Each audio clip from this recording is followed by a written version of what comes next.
taking a stand, defending Freedom Convoy. Welcome back to Washington Watch. I'm Tony Perkins, your host. For the past week now, we've been closely following the trucker-led Peoples Convoy as it makes its way peacefully to the District of Columbia. And convoy participants have been providing us with updates along the way while also sharing with us what led them to join this growing movement to stand up against government mandates and overreach. For today's special Defending Freedom segment, I have with me now Dr. Aaron Williams, a board-certified anesthesiologist who knows a thing or two about defending the rights of conscience. Dr. Williams, welcome to Washington Watch. Thank you very much for having me today, Tony. Appreciate it. Now, I know today you all, the convoy's in Indiana. It's a kind of a day break. You pick back up, I think, tomorrow to make your way into the metro area of Washington, D.C. But let me just jump into this with this question. What prompted you to join the trucker-led convoy?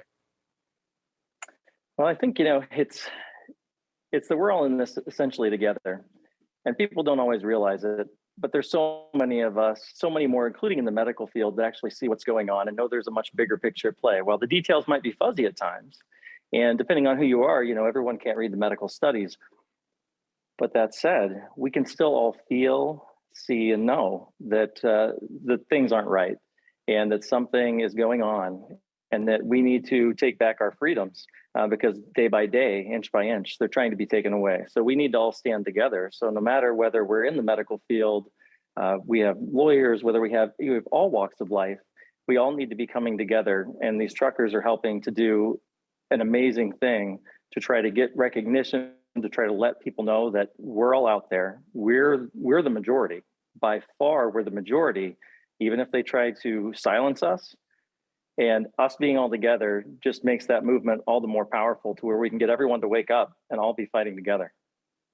Yeah, I could not agree with you more that the truckers have kind of become kind of an umbrella for all of the different groups out there. And it's so visible. I mean, you can't miss an 18-wheeler. It's so big.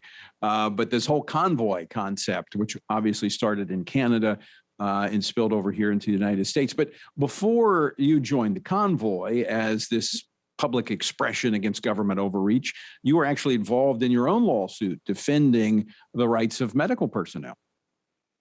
Yes, exactly. We had about 188, if I recall, medical providers. Only a few physicians, but many nurses and other practitioners in the state of Minnesota. And we had some good effect out of that, and that pretty well all of the participants in that and their systems were granted their religious exemptions.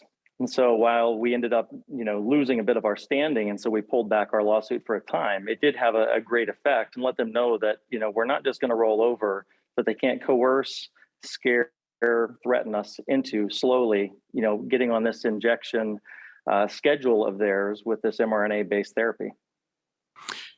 So, Dr. Williams, I'm going to shift now to the convoy. You just joined it yesterday. I'm sure your job is not to make sure any of the truckers are sleeping at the wheel as an anesthesiologist, but let me ask you this question about what's it like? Are you surprised at what you're seeing? Oh, it is absolutely incredible. I can't even tell you. I think we went probably close to 100 overpasses. Not one did not have people on there waving flags, cheering, with trucks. There was even a helicopter that was flying a giant flag alongside the highway on the way. It has been absolutely phenomenal.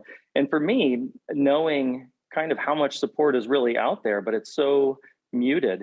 This is a way that people can get out there. People can express their support. They can find all those like-minded patriots, and they can express that without as much fear of retribution. Whereas physicians and other people, we have our jobs and our careers threatened immediately once you speak out. And even, people at their own work, whatever type of work they do, it doesn't matter. But here's a place where everybody can come together. And so the amount of support has just been tremendous. And they thought, you go through a blue state like Illinois, that there's not going to be a lot of people there. Oh no, There were so many people there at every single overpass, along the sides of the road. If they had a house, they were sitting on their front porch, waving flags and waving. It's just been phenomenal.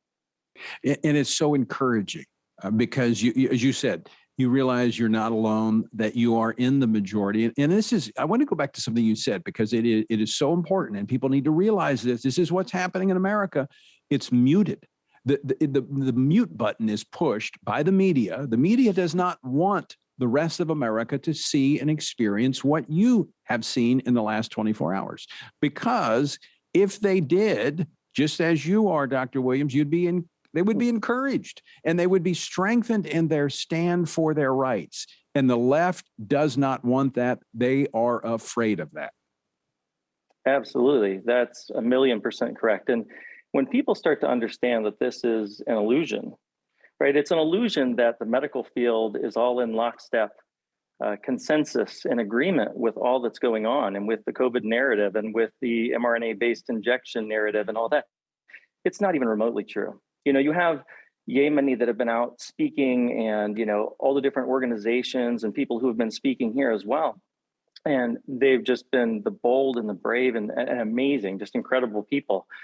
But we also have thousands behind the scenes that have not been able to speak out because they know as soon as they do, even online, the state medical boards have already threatened our licenses before. And so there's this illusion that the public gets that, that there's a consensus. No, there's nowhere near it. And we have every type of physician, whether you're talking about a neurosurgeon, a pediatrician, anesthesiologist, ENTs, OBGYNs, you name it, plastic surgeons, everything. We have all these people that speak together behind the scenes and are working together that people need to know that. And the same thing, that illusion still applies with their feeling, they try to make everyone feel powerless, but really we have the power.